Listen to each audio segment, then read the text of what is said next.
Om Namo Bhagavate Vasudevaya.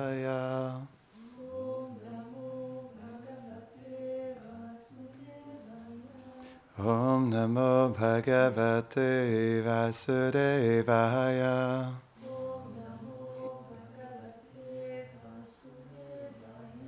Om Namo Bhagavate Vasudevaya.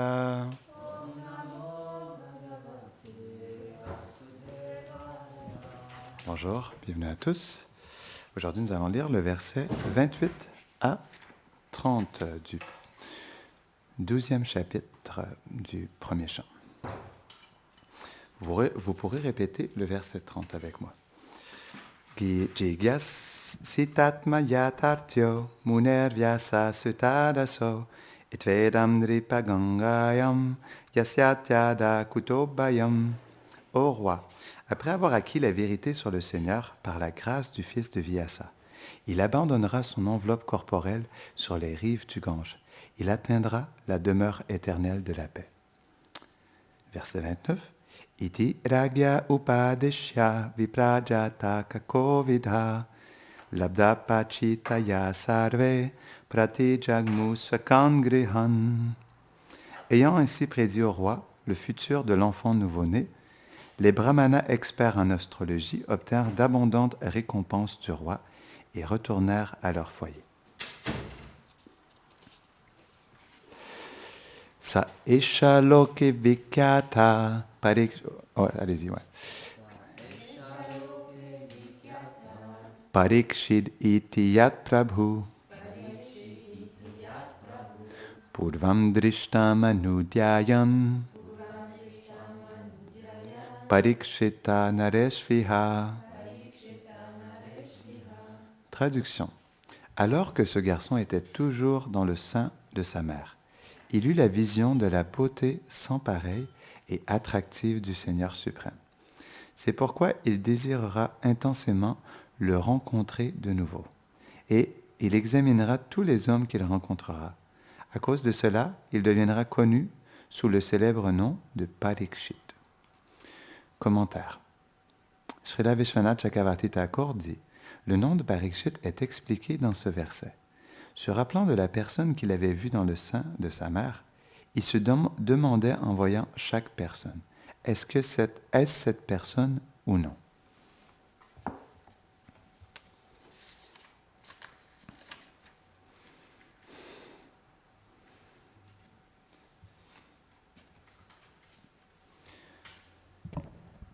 Om Agyanatimirandasya Gyananjara Sharakayavo Chakshurun Meditam Jena Tasmai Shri Gurave Namaha Shri Chaitanya Mano Bhishtam Stapitam Jena Bhutade Swayam Rupa Kadamayam Dadati Swapadantikam He Krishna Karuna Sindhu Dina Bandho Jagatpate Gopesha Gopika Kanta Radha Kanta Namostute Tapta Kanchana Gaurangi Radhe Vrindavaneshwari Vrishabhanusute Devi Pranamami Hare Priye Vanchakarpatarubhyashta Kripa Sindhubhya eva cha Patitanam Pavanebhyo Vaishnavebhyo Namo Namaha Jaya Shri Krishna Chaitanya Prabhu Nityananda Shri Advaita Gadadhara Shivasadi Gaura Bhakta Vrinda Hare Krishna, Krishna Krishna, Hare Hare, Hare Rama, Rama Rama, Hare Hare, Namaham Vishnupadaya, Krishna Prishtaya Bhutale, Shrimate Bhaktivedanta, Swaminiti Namine, Namaste Saraswati Deve Gauravani Pracharine Nirvishesha Shunnavadi Pashtatya Deshatarine. C'est tellement de bon augure. Juste avant qu'ils naissent, même les grands sages, les brahmanas, ils avaient déjà prédit qu'il allait chercher Krishna toute sa vie et qu'il allait avoir son darshan dans son cœur. Donc c'est là qu'on voit que les associés de Krishna, ils viennent pour des divertissements. Krishna, il accomplit des divertissements à travers eux. C'est pourquoi ils descendent. Parce que Krishna, parfois, il vient personnellement, ou parfois, il accomplit, mais à travers ses dévots. C'est ce qu'on voit avec Parikshit Maharaj. C'est pas qu'il avait besoin de chercher Krishna, mais en réalité, je me rappelle, un swami avait dit ça un jour, il disait, on ne devrait pas penser qu'on a trouvé Krishna. On ne devrait pas penser qu'on aime Krishna. On devrait toujours chercher Krishna. On devrait toujours essayer d'aimer Krishna. Et je trouvais que c'était très beau comme méditation. Parce que si on n'a pas trouvé Krishna, on va toujours le chercher. On va toujours courir après lui, non? On va toujours penser à lui. C'est parce qu'il y a la séparation dans le fait de ne pas avoir trouvé Krishna. Non? Même à Vrindavan, c'est comme ça. Non? Donc dès qu'ils sont dans la séparation de Krishna, c'est comme s'ils avaient perdu leur plus grande richesse, non? Ils avaient tout perdu. Donc c'est ce qui fait que Parikshit Maharaj, comme il avait vu Krishna dans son cœur après ça, c'est intéressant, est-ce cette personne ou non? Chaque personne qu'il le rencontrait, il se demandait si c'était Krishna, parce que comme ça s'était fait une fois, il était dans le sein de sa mère, il avait vu Krishna, après ça, il se demandait où il était, puis il le cherchait à travers les êtres, tellement il était attaché à le voir. Non? Il disait, est-ce que c'est cette personne? Peut-être que c'est celle-ci? Non, peut-être que c'est celle-là. Donc toute sa vie, il a fait ça, à chercher Krishna. Donc c'est très beau ce sentiment de vouloir chercher Krishna. On devrait méditer sur ce sentiment de Parikshit Maharaj qui, sa vie entière, il a passé à chercher Krishna dans chaque chose, non? Dans chaque personne. Parce qu'il ne le voyait pas. Il l'avait vu dans le sein de sa mère, mais comme il avait pu son darshan, comme souvent Gurudev l'explique, une fois que Krishna te donne son darshan après ça, tu ne peux plus voir autre chose, tu ne peux plus sentir autre chose, tu ne peux plus toucher autre chose. Donc Parikshit, il était maudit par le darshan de Krishna. Et donc du coup, en chaque chose, il essayait de le trouver. Non? Donc aujourd'hui, j'aimerais vous partager vraiment un divertissement qui fait fondre le cœur.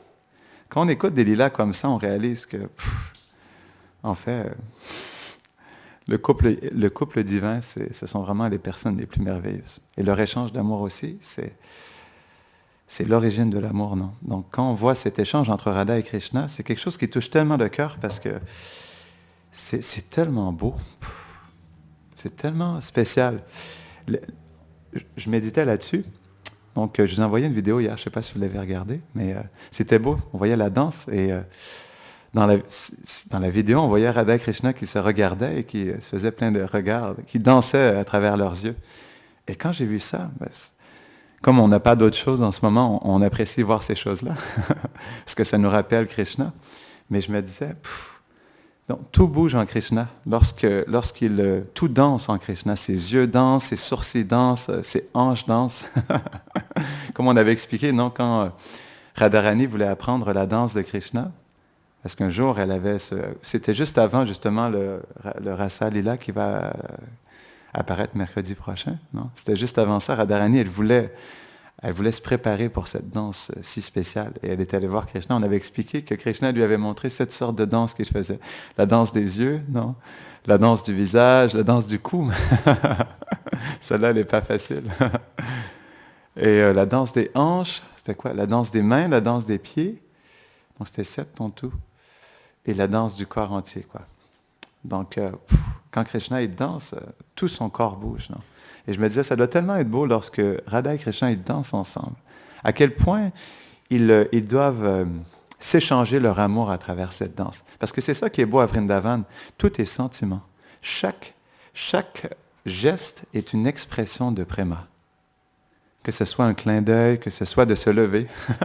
Quand on se lève, c'est quoi quand on se lève le matin, quand on sort du lit, c'est quoi notre expression? Ouah! L'ours se réveille. Mais quand quand Krishna se lève, c'est tellement spécial, non? C'est expliqué. Mère Yashoda, elle ouvre les rideaux. Donc, il y a le soleil qui rentre par la fenêtre, et le soleil, c'est Radharani, donc, qui touche le visage de Krishna. Donc, encore une fois, la première chose que Krishna, il sent quand il se lève, c'est la douce présence de Radharani à travers le rayon du soleil, quoi. Donc, c'est pour ça, c'est tellement spécial de voir ces échanges entre Radha et Krishna, parce que chaque petit geste, chaque petit détail est tellement infusé d'un amour spécial, non? D'un pur amour. Et donc, c'est ça qui est spécial à Vrindavan, parce que tout est amour, tout est une expression d'amour, tout est un sentiment, non? Comme le corps est un sentiment, et chaque geste est un sentiment aussi. Tandis qu'ici, on bouge le corps, on l'engage dans le service de Krishna, bien sûr, et ça devient spiritualisé, mais mon corps en soi, ce n'est pas un sentiment, non? Ça vient de la matière tout de même. Donc, ça ne peut pas être exactement la même chose. On l'engage et intérieurement, on peut méditer de la sorte, non? On peut vouloir danser spontanément pour le plaisir des déités. Mais chaque doigt qui bouge est une expression, non, d'amour. C'est comme... Chaque orteil, chaque pas est tellement un sentiment spécial.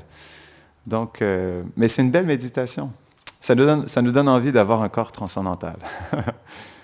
Parce qu'on réalise que malgré tout, avec ce corps, on est quand même limité dans la manière dont on peut s'exprimer. Parce que ce n'est pas notre corps éternel. Donc, bien sûr, on peut s'exprimer, mais à moins d'être dans notre corps transcendantal, ça ne peut jamais être la même chose, non? Parce que ce n'est pas la même énergie, non?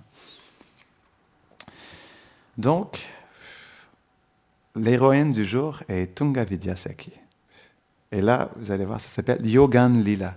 Et c'est un divertissement qui est vraiment merveilleux. Mais avant de commencer, j'aimerais partager quelques détails sur cette Saki qui est tellement spéciale aux yeux de Radharani. Okay. On sait que Tunga Vidya, elle est apparue dans le village de Dabrararo. Non? C'est tout près de Barsham, parce qu'on sait que chaque Astasaki, elle vient d'un village, c'est comme alentour, non? On expliquait que c'était Chitrasaki, elle venait du nord, non? Son village était dans le nord de Barsham. Et pour ce qui est de Tunga Vidya, je n'ai pas vu le détail, mais elle est du village de Dabrararo, et ses parents étaient Pushkar et Meda Devi, et elle a 14 ans, 2 mois et 22 jours. Donc, elle a 15 jours de plus que Radharani. Non? Son teint est de la couleur du...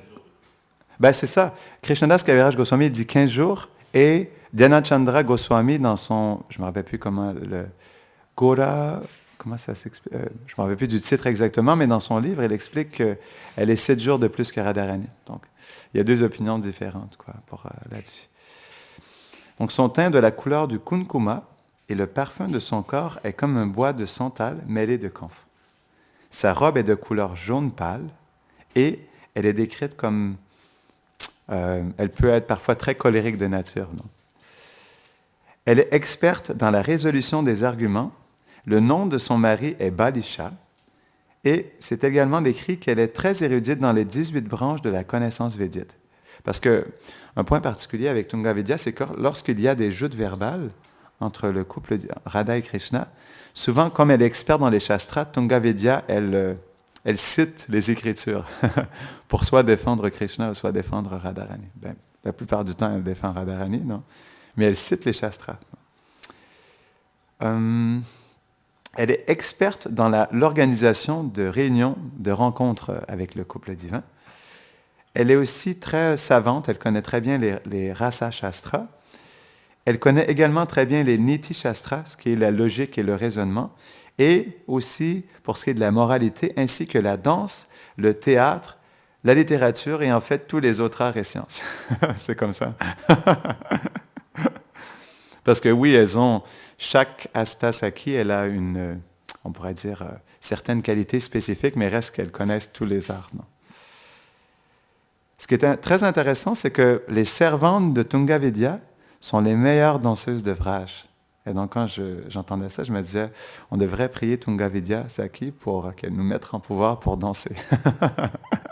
Pour qu'elle nous aide à danser d'une belle manière pour Krishna, non? Donc, c'est une célèbre professeure de musique. Elle est experte dans le jeu de la vina et elle chante dans un style particulier connu sous le nom de Marga. Donc, quand on sera à Vrindavan, on pourra l'entendre. Mais là, je ne peux pas vous le décrire. Ces 8 messagères gopis sont dirigées par Manju Meda Devi et elles sont tous experts dans l'organisation d'alliances politiques, dans l'art de la politique entre Radha et Krishna, parce qu'on sait qu'il y a beaucoup de politique. Parfois, il y a des conflits, parfois même, il y a des guerres. Hein. On sait que parce que comme Krishna, il veut souvent taxer Radharani à différents endroits en plus, mais parfois, Radharani et les Sakis, elles veulent se venger. Puis on avait partagé un divertissement où même elles attachent Krishna avec elles attachent Madhu Mangal avec son shika sur la branche d'un arbre, non? Et elles attachent Krishna avec des cordes. Et Radharani, elle donne des claques sur le visage de Krishna et elle la déguise en gopi. Elle lui pose un pot de yaourt sur sa tête. Et je crois que c'est Lalita Saki. Non, Lalita Saki fait ça à Madhu Mangal. Mais Radharani, elle lance une pierre sur le pot de beurre et tout le beurre se déverse sur le corps de Krishna. Donc, elles se sont bien reprises ce jour-là. Donc, ces assistantes sont, on avait expliqué, les meilleures danseuses de Vrindavan. Elles sont aussi des musiciennes expertes pour jouer du mridanga. Non? Encore une fois, si vous jouez du mridanga, vous pouvez méditer sur les assistantes de Tunga Vidya. Et elles peuvent aussi très bien chanter, en particulier dans les salles de recital halls. C'est ça, dans les salles de récital. Intéressant, il y avait ce détail-là, quoi. Donc, le kunj spécifique de Tunga Vidya, il est extrêmement beau et il est de couleur pourpre ou cramoisie, non? Et ce kunj possède un bhava, un sentiment spécifique, parce que chaque kunj de chaque Astasaki a un sentiment particulier. On sait que dans le kunj de Lalita Saki, toutes les 6 saisons sont représentées. Et pour celui de Tunga Vidya, il possède un sentiment spécifique connu sous le nom de Vipralobdha. C'est l'humeur d'une gopi qui est très angoissée parce que son amant Krishna n'est pas arrivé à temps pour la réunion secrète. Et le comportement d'une telle gopi est marqué par le découragement, l'anxiété, les lamentations, les pleurs, les évanouissements et les soupirs. Donc, Donc ce kunj, il fait naître ce sentiment, en fait, chez Tunga Vidya et aussi chez les sakis qui sont présents. Donc, est-ce que j'avais autre chose? Ok, oui, il y a autre chose. Enfin, un exemple de ce sentiment, il est donné dans le Nectar de la dévotion. Une fois, une certaine gopi a dit à son ami, « Ô fille aux yeux de biche, aussi sûrement que la lune s'est levée, n'avons-nous pas été trompés par le Seigneur de Lakshmi? Dans cette situation, que devons-nous faire? S'il vous plaît, donnez-moi quelques conseils. Krishna n'est pas venu. » En disant cela, elle est devenue déprimée. Non? Donc, ça montre un peu ce sentiment-là de Vipralobdha. Donc, il y a un beau verset qui a été écrit par, encore une fois, Dhyana Chandra Goswami sur Tunga Vidya Saki. « Je vénère la très racique Tunga Vidya qui était ornée de pâtes de bois de santal mélangées à du camphre. Son beau corps de couleur safran est décoré de nombreux ornements de bijoux fins. Elle aime porter une jolie robe rouge, un sari rouge, et elle a beaucoup de qualités merveilleuses. Elle connaît de nombreuses chansons transcendantales et elle danse devant Sri Hari au rythme d'un tambour d'Omfa. Je ne connais pas, mais c'est un autre type de tambour. Et donc, ce qui est intéressant, c'est que, est-ce que vous savez qui est Tunga Vidya dans les divertissements de Chaitanya Mahaprabhu? Tunga Vidya, elle est Prabodhananda Sarasvati. Celui qui a écrit le Vrindavan Mahimamrita, non? Radharasa Sudanidhi, Sangita Mala, je pense. Mais il a écrit des très beaux livres. Vrindavan Mahimamrita, c'est une des plus belles glorifications que j'ai lues sur Vrindavan. Et c'est un gros livre. Il y a 12 chapitres et des centaines de versets. Donc c'est vraiment une très belle glorification d'ouvrage. Et Prabodhananda Saraswati, il est très poétique dans ses écrits, en fait. Même Bhaktisiddhanta Saraswati Thakur, il a dit sur Prabodhananda Saraswati, les humeurs et les sentiments de Srila Prabodhananda Saraswati sont tout à fait distincts. Sa langue est à la fois son langage est à la fois empli de sobriété et de douceur. Tous les dévots qui ont accepté refuge au pied de Sri Chaitanya Mahaprabhu prennent un plaisir démesuré en récitant régulièrement le Vrindavan Mahimamrita. Donc, Si vous n'avez jamais lu, je vous invite à le lire. C'est vraiment, vraiment très beau. Donc, c'est ça, Prabhupada Saraswati, on sait que c'était le maître spirituel de Gopal Bhatta Goswami, non? Un des 6 Goswamis de Vrindavan. Et donc, il était du sud de l'Inde, non? Quand Chaitanya Mahaprabhu il est allé dans le sud, il a pu rencontrer Prabhupada Saraswati et sa famille. Il a passé du temps avec eux pendant notre Chaturmasya, 4 mois, c'est expliqué. Et ensuite, Prabhupada Saraswati, il est allé à Vrindavan, mais il n'y a pas beaucoup de descriptions sur lui. Et donc, ça, c'est vraiment une personnalité spéciale. Il était très cher aux yeux de Chaitanya Mahaprabhu. Et donc, il nous a laissé, à travers ses livres, vraiment un héritage très spécial des gloires de Vrindavan. OK? Donc, le Yogan Lila. Un beau jour, Krishna, Tungavya Saki, elle est allée dans un puits pour aller chercher de l'eau. Et donc, lorsqu'elle s'est rendue, il y avait Krishna qui était déjà là.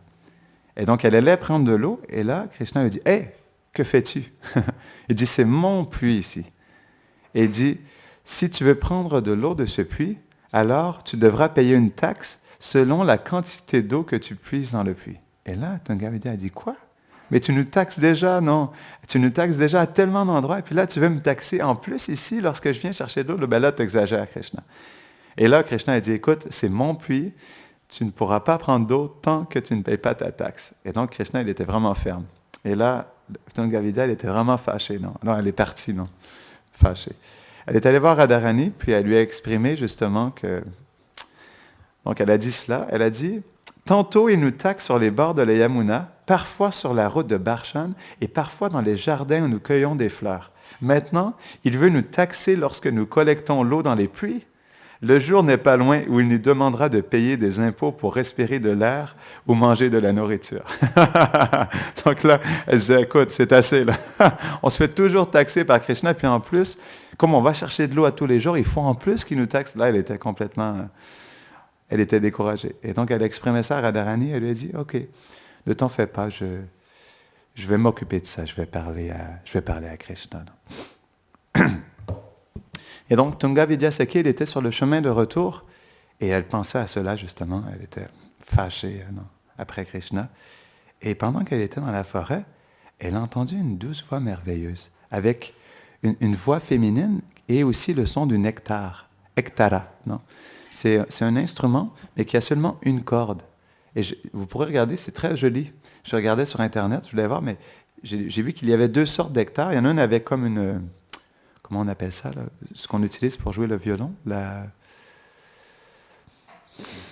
me rappelle plus du nom, mais... Donc, il y en a qui utilisent ça, non, la même chose, et il y en a qui jouent avec les doigts, tout simplement, mais ça fait un très beau son. Parce que je me disais, une corde, qu'est-ce que ça va donner, quoi? Puis j'ai écouté, puis c'est très beau.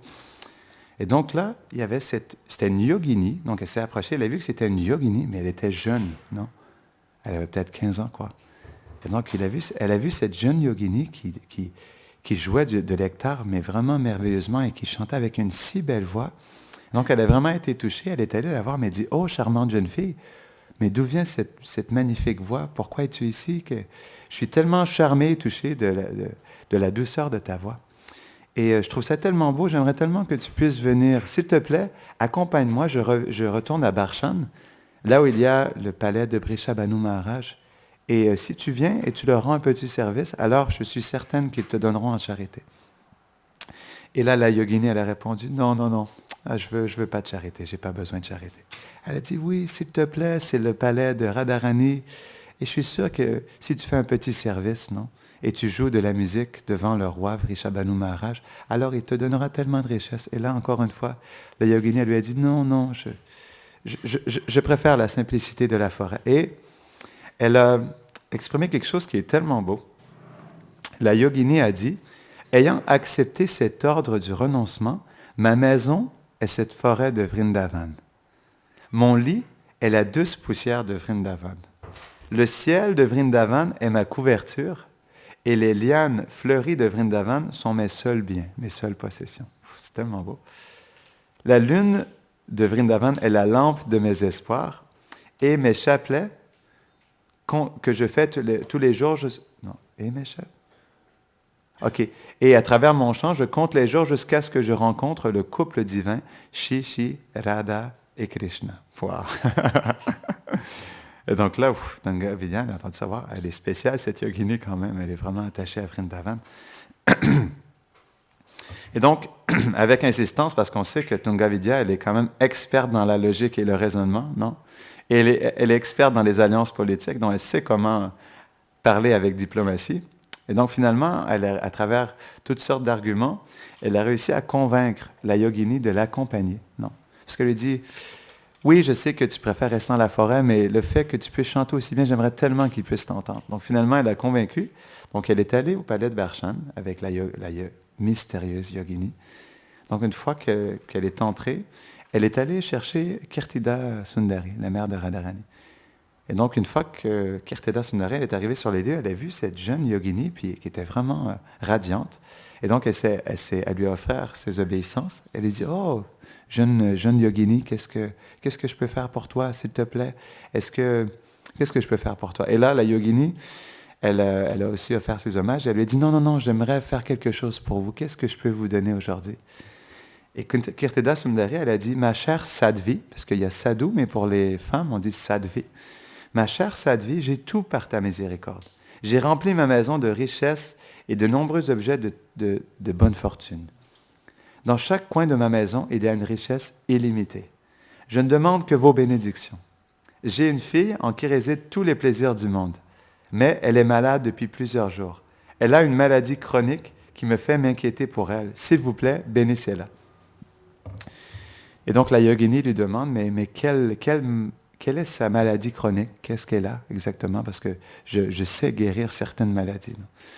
Et donc, Kirtida Sundari lui dit, elle a une maladie qui est très particulière. Je ne sais pas comment expliquer, mais... parce que la yogini lui demandait, mais qu'est-ce que cette maladie? C'est quoi le nom de cette maladie? Non? Et donc, elle lui a dit, je ne connais pas la maladie, mais je connais les symptômes. Et à toutes les nuits, parfois j'entends, comme si elle était folle, j'entends ma deux jeunes filles crier, Kunja, Kunja, Yamuna, Yamuna, Murari, Murari. Et donc elle dit, à chaque nuit, je l'entends dire ça, je ne comprends pas pourquoi elle dit Kunja, Kunja, Yamuna, Yamuna, Murari, Murari. Et donc elle chante comme si elle serait folle, non? Et donc, je ne comprends pas pourquoi elle s'écrit de cette manière, non? Comme si elle faisait un cauchemar. Et donc, la yogini lui explique, je connais très bien cette maladie. Je voudrais vous poser une question. Est-ce qu'elle dit aussi, elle dit aussi la nuit, Oh Shyam, Oh Shyam, Oh Shyam. Et donc là, Kirtida Sundari, toute surprise, elle dit, mais comment savez-vous? Oui, à toutes les nuits aussi, je l'entends dire, Oh Shyam, Oh Shyam, Oh Shyam. Et donc la yogini a dit, je suis experte dans la guérison de cette maladie. C'est une maladie que je connais très bien. Et donc, s'il vous plaît, amenez-moi votre fille, je vais voir quel traitement je peux lui donner pour qu'elle puisse être guérie. Non? Donc là, Kirtida Sundari, elle va chercher Radharani, donc elle revient, elle offre ses obéissances à nouveau à la yogini, elle demande à Radharani de lui offrir ses obéissances. Et donc là, il y a la yogini pose des questions à Radharani, elle veut savoir comment elle va et tout. Et après ça, Kirtida Sundari, elle lui dit donc, quel est le traitement que vous pouvez lui donner? La yogini répond, elle dit, je connais des mouvements de danse, des pas de danse qui viennent des Védas, qui pourront exactement guérir cette maladie. Mais elle devra danser avec moi. Et donc là, Kirtida Sundari, elle regarde Radharani, dans le sens, ok, oui, est-ce que tu peux danser avec elle? Et là, Radharani, elle ne connaît pas, c'est une jeune yogini, toute gênée, parce que Radharani, elle a cette qualité d'être parfois très réservée, très timide, très pudique, non? Et donc, elle était trop gênée de danser avec cette jeune yogini, mais qu'elle trouvait attirante aussi, comme mystérieuse. Et donc, elle dit, non, je veux pas danser avec elle. Et donc là, Kirtida Sundari ne savait pas quoi faire parce qu'elle voulait vraiment la guérir de sa maladie. Et donc, elle a proposé à la yogini, elle lui a dit, est-ce que, à la place de Radharani, je pourrais danser avec vous? Et donc, quand la yogini a entendu ça, elle était fâchée. Et donc, elle est partie. Elle dit non, c'est avec elle que je dois danser. Donc, elle est partie comme un peu fâchée. Et elle était sur le point de quitter la pièce. Et là, les Sakis sont allés la chercher, puis lui ont offert leurs hommages. S'il vous plaît, non, s'il vous plaît, aidez-la, notre amie, non, elle est vraiment malade. Donc finalement, ils réussissent à convaincre la yogini de revenir. Et donc, malgré le fait que Radharani était réticente, parce que là, Kirtida Sundari lui a vraiment demandé, s'il te plaît, Radharani, allez, danse avec la yogini, tu en as besoin, tu es malade. Non? Donc finalement, ok, pour respecter sa mère, Radharani, elle accepte, mais elle était un peu mal à l'aise avec ça. Donc elle commence à danser avec la yogini, puis elle était justement face à face avec elle, et elle regarde dans ses yeux, et là, elle est un peu intriguée de ce qu'elle voit. Puis elle lui pose cette question. Donc, ma chère yogini, ma chère ascète, comment se fait-il que vous soyez une renonçante, mais que vos yeux soient noirs de kajal? Non, parce que là, les renonçants ne portent pas de kajal, ce sont les femmes mariées ou les jeunes filles qui portent, mais une renonçante n'a pas besoin de se maquiller. Non? Donc, elle se demandait, mais elle avait du beau kajal autour de ses yeux. Non? Et donc, la yogini a répondu, eh bien, une fois, alors que je voyageais dans les montagnes de l'Himalaya, j'ai rencontré un sadhu qui m'a dit que si je mettais du kajal sur mes yeux, je serais toujours béni avec l'association des dévots du Seigneur. Et depuis ce temps, je porte toujours le kajal. Okay? Donc, Radharani a dit, OK, c'est particulier. Donc, elle a accepté. Donc là, elle trouvait qu'elle était très mystérieuse. Puis, elle voulait comprendre qui était cette jeune... En plus, elle était jeune, non? Cette jeune yogini. Donc, là, elle voit, en plus d'avoir du kajal sur les yeux, qu'elle mâchait du bétel. Mais pourquoi une renonçante mâcherait du bétel? Donc, s'il te plaît, dites-moi pourquoi vous mâchez du bétel? Et donc, la yogini répond, j'étais en route pour la Yamuna un jour, quand un sadhu est venu et m'a donné du prashadam, du bétel, que Narayan avait reçu. Non? Il a dit que si je ne l'honorais pas, j'offenserais Narayan lui-même. Donc, je me suis senti obligé. Et c'est pourquoi je mâche aujourd'hui ce prashad de Narayan. OK, encore une fois, c'était particulier. Donc là, elle voulait en savoir plus. Elle lui demande, d'où viens-tu? La yogini lui répond, je viens de la forêt de Prema. Wow, OK. Spécial. Et donc, elle lui pose une autre question. Dans quel sampradaya êtes-vous initié? Dans la sampradaya de Prema. OK. Donc là, elle s'est dit, c'est pas une yogini ordinaire. Et elle lui demande, parce qu'elle voulait comprendre, elle venait d'où? Et comme c'était une renonçante, elle voulait savoir donc, qui était son maître spirituel. Donc, elle lui pose cette question. Mais qui est votre gourou? Mon gourou est Prema Murti. Et les acharyas expliquent que Prema Murti, c'est Radharani, parce qu'elle est la divinité de l'amour, non, la personnification de l'amour. Donc, elle s'est dit quoi? Donc, Prema Murti, mais c'est moi, Prema Murti. Donc là, elle commençait vraiment à être suspicieuse. Non? Et donc, elle lui pose aussi une autre question. Elle dit, mais pourquoi avoir renoncé à un si jeune âge? Elle lui répond, pour trouver le vrai amour de Dieu. OK. Là, elle est de plus en plus attirée par cette yogini parce qu'elle voit que, wow, OK. En plus, elle dit que je suis son gourou. Pourtant, je ne l'ai jamais rencontré, non? Donc, s'il te plaît, dis-moi quelque chose de plus sur toi. Donc, elle lui dit, je viens d'un autre pays, mais j'ai tout laissé là-bas. Mon plaisir, ma satisfaction des sens, mes opulences, mon confort, mes proches, ma famille, tout. La vérité est que j'ai tout quitté pour atteindre la déesse de l'amour. Donc Radharani a dit, wow, OK. Donc elle est vraiment spéciale, cette yogini. Et donc, là, comme elle voyait qu'elle était jeune, parce que c'est une jeune fille qui est renonçante, qui a 15 ans, mais c'est pas normal. Donc, elle lui pose une autre question, mais et que feriez-vous si plus tard, vous vous attachez à nouveau au monde matériel parce que vous avez renoncé au monde à un si jeune âge? Et donc, la yogini répond, parce que j'ai goûté à la douceur de tous les rasas. Je ne retomberai jamais dans les goûts aigres et amers de ce monde matériel. Et donc, elle lui pose cette question finale.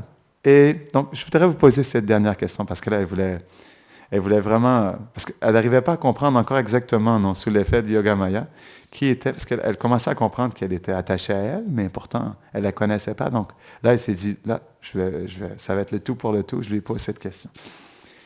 Et quelle est la vraie réalité de tout? Non. La yogini sourit.